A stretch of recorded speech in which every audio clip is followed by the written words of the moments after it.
Great one! A Kong warrior burst through the doors of the operations room. Inside stood the red-scaled overlord Tessova, hovering over a table with a digital display of the battlefield. Next to her were her entourage of warlords, and the Horde's war mother, overseeing the progress of the battle. Great one! The demons! The warrior was gasping for air as he got down on both knees, and put both fists to the ground to pay respects to a higher-born being. Every head in the room shifted to bore a hole in the insolent lowborn that dared present himself before a great one before receiving permission. Our assault has failed, and they've made their way into... The warrior tried to explain his transgression, but he was interrupted by the entire room shaking from an explosion. The war mother immediately snapped her head towards the guards posted around the room and started issuing orders. You, and you, with me, she hissed. Grabbing her weapon, the war mother and 3 guards bolted out of the room to organize a quick reaction force, QRF. Tessova simply sat there, staring at the battle map and watched the assault she meticulously planned slowly be pushed backwards. Everything about this encounter with the new Imperials had been an unmitigated disaster. So used they were to the standard Imperial doctrine of neat and orderly battle formations, strict and rigid command structures, and inflexible officers. So comfortable and confident in being able to break their lines with little creativity and flexibility. But now, they were being outmaneuvered in almost every area. This Great One had severely underestimated these demons. They all had. These new Imperials were a little weaker than what they were used to, but they deserved the nickname they'd received from the lowborn. Demons. How apt. Tessova thought to herself as her warriors were slaughtered in jungles. She watched a cluster of her warriors and conscripts vaporize from another one of their exploding barrages. The armor she carefully allocated were seemingly spontaneously combusting on contact, and to make matters worse, they were pushing into their lines. These things were as vicious as they were small. Copying the methods they waged was showing great results against the regular Imperial units, but against these demons, it barely even slowed them. Another explosion rocked the room, which caused the lights to flicker out permanently. The remaining guards shifted nervously when the battle map powered down, before flickering back to life when the auxiliary power kicked in. The rest of you, come with me! A warlord roared out as he too grabbed a large and blocky railgun. We'll stop these demons here! The overlord just slowly slipped her head into her claws, to cradle it as the warlord and the remaining guards ran to the ornate doors. Soon as it opened, she could hear the echoing, but distant explosions and harsh barks of demon weaponry. Only her and the sole warlord conducting command and control of the surface forces were left in this large and dark room. The sound of battle was slowly creeping closer, and slowly started to become louder with each passing minute. Tessova finally lifted her head out of her hands to study the disaster before her to see if there were any insights into their tactics she could glean from it, or find a weakness. Watching both the security camera footage and the tactical overhead of the surface battle, she felt like a newborn again.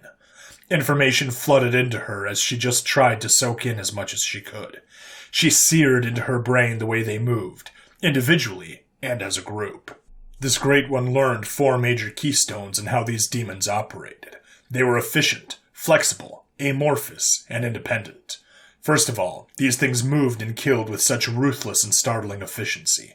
Every action was dictated by the most optimal way to expose the least amount of their body when engaging targets, keeping oneself as safe as possible, while forcing your enemy to expose themselves to engage you.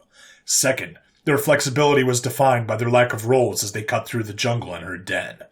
The demons would often change who was point man depending on who was in the optimal spot, or who was least injured. If one went down, another would take the mantle and continue on to their objective.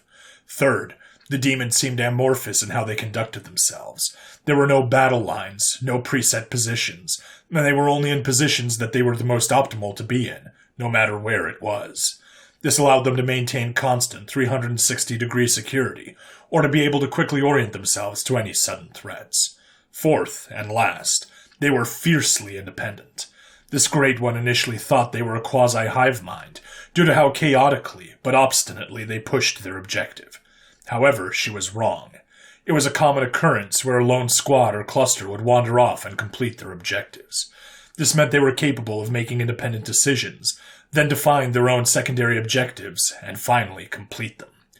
Putting her head back into her hands, Tessova couldn't help but feel they were not only outgunned by this new scourge, but outclassed. How did it all go so wrong? She questioned in her own head. Ah, right. Those sanctimonious bastards that fled this star when the Imperials first attacked.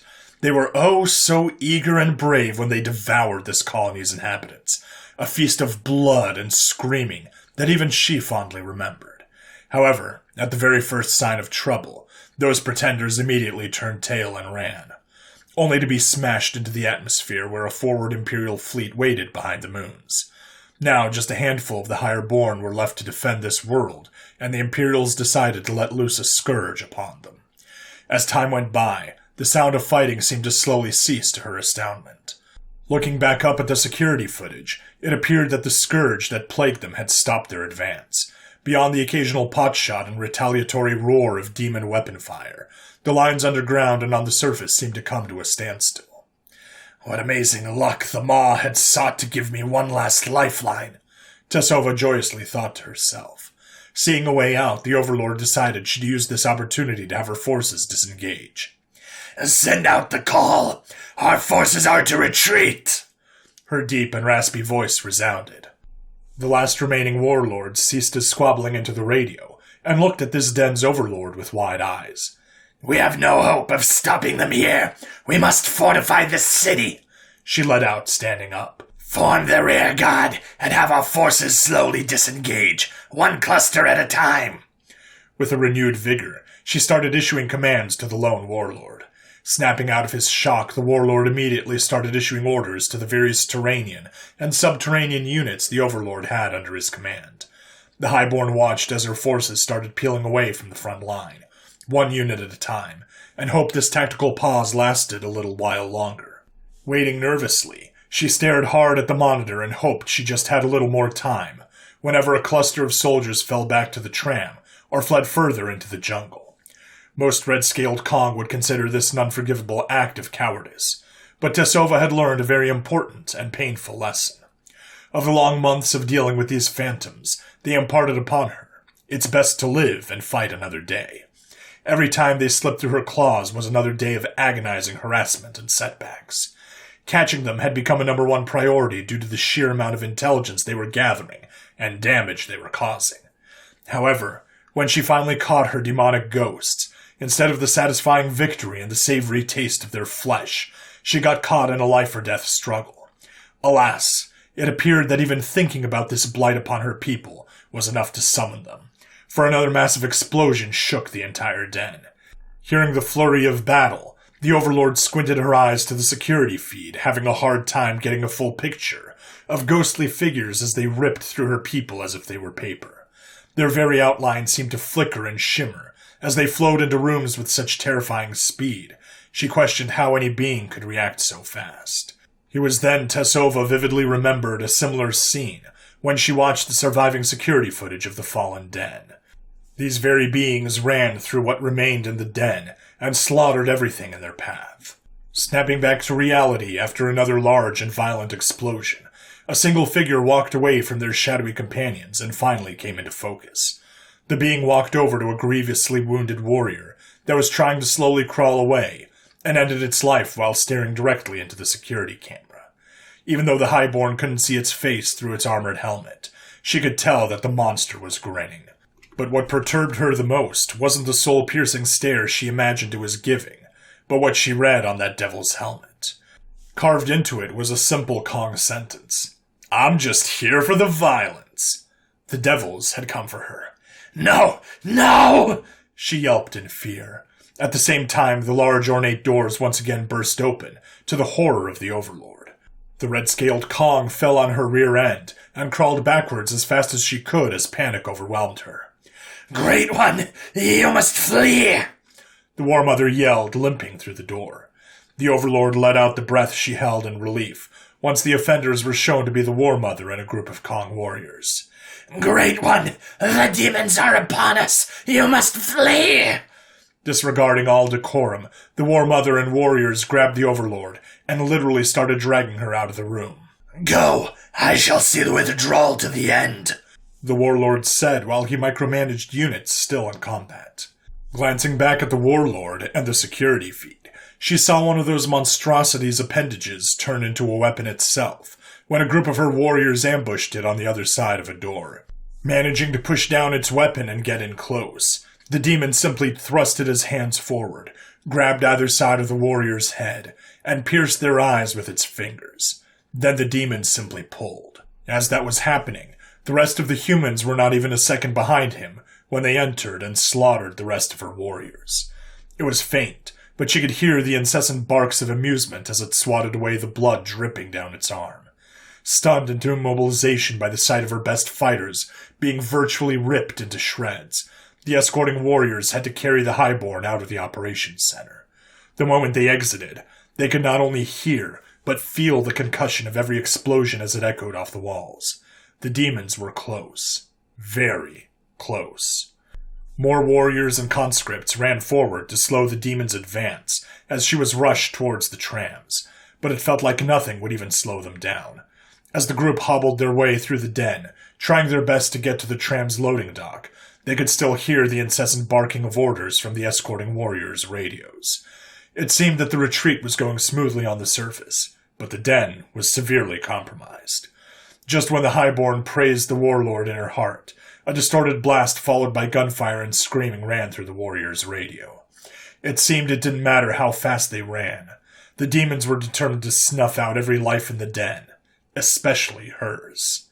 Terror started to consume Tessova's heart when she noticed the War Mother and the warriors weren't carrying her anymore, and she found herself in a dead sprint.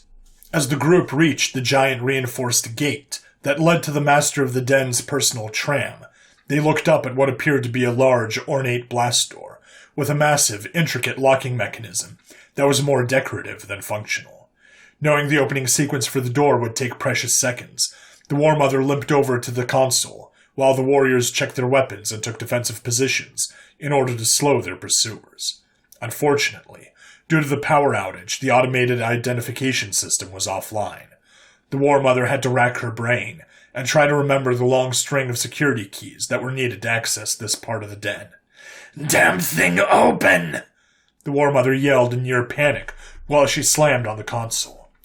Tessova turned and looked back to the path they took, and noticed the fighting was getting so close. She could see the bright orange flashes of demon gunfire. They were engaging the cluster of warriors and conscripts they just ran past. She seemed to jump when the locking mechanism of large ornate doors rumbled to life and then screeched as they spun to unlock. The War Mother had succeeded in remembering the last phrase key, required to save their lives, but like everything made for the highborns, there was a long and drawn-out ceremonial process. "Hurry! Hurry, you damned thing!"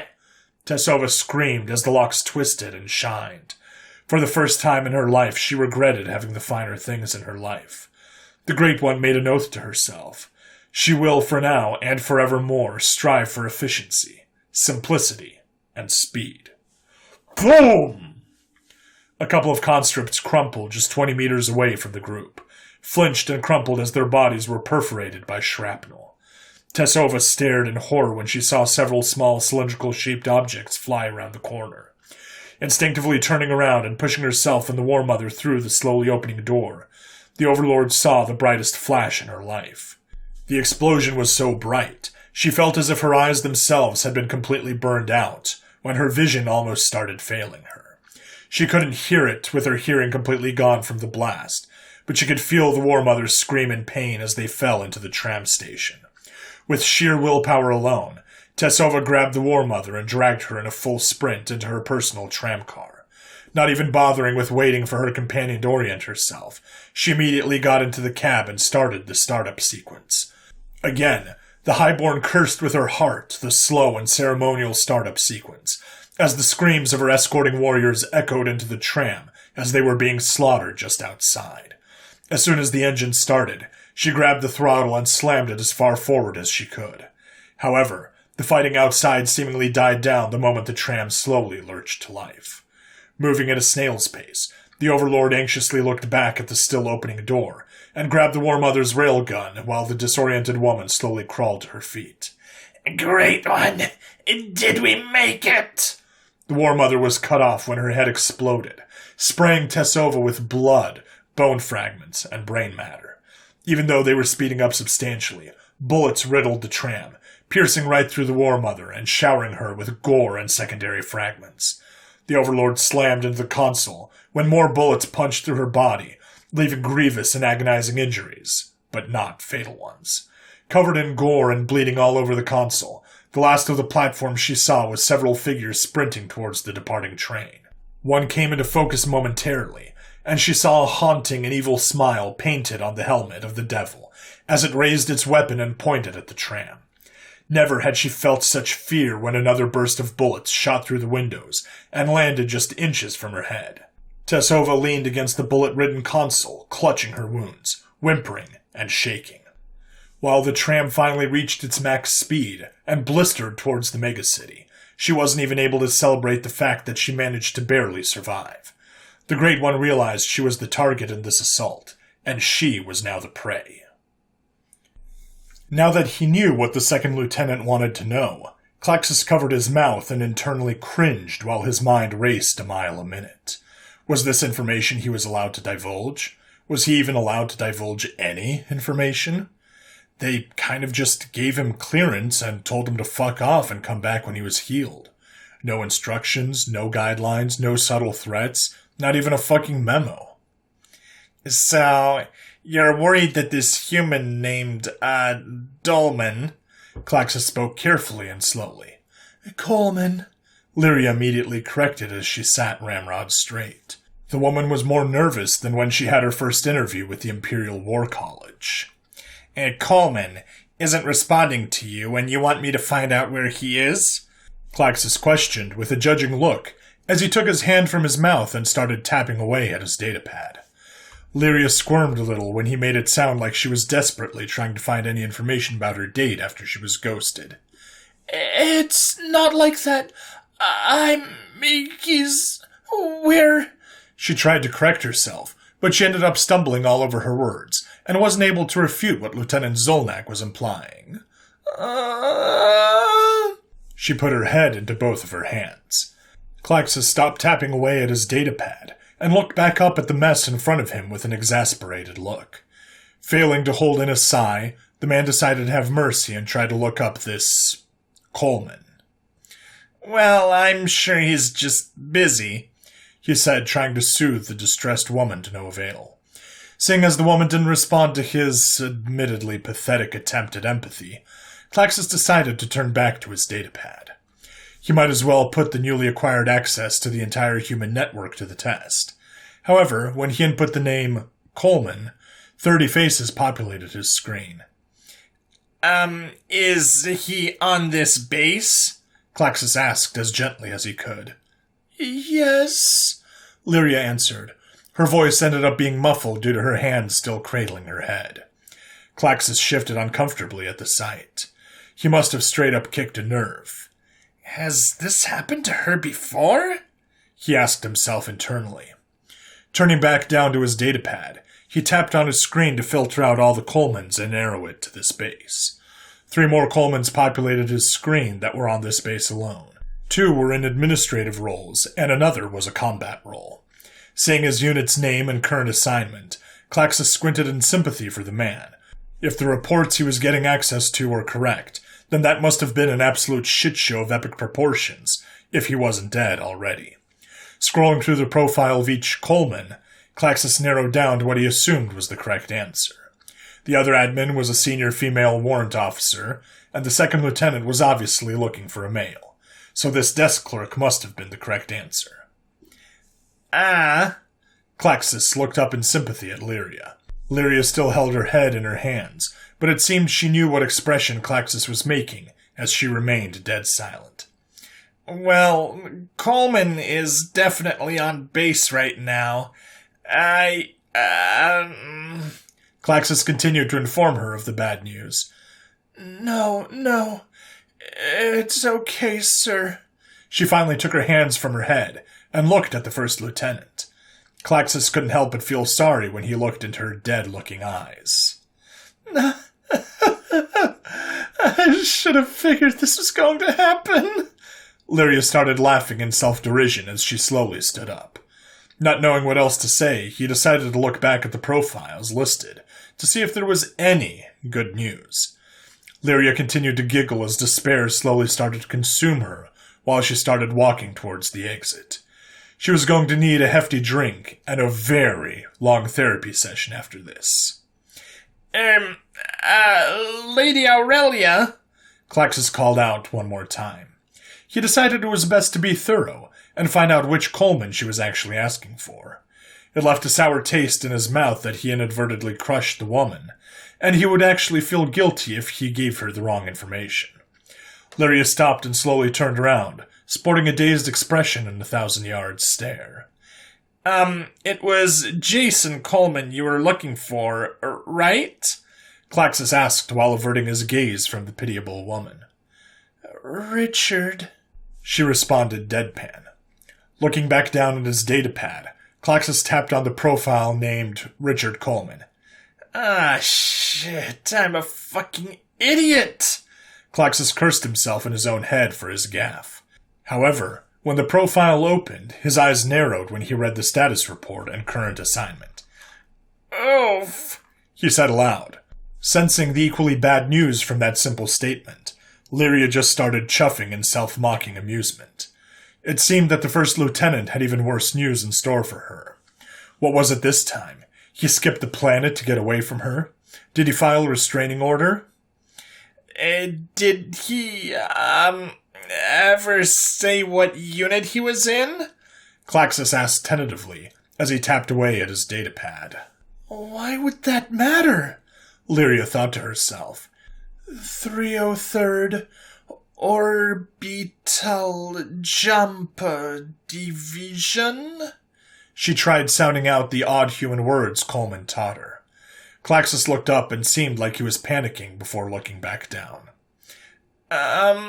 Maybe he's not dead, I think?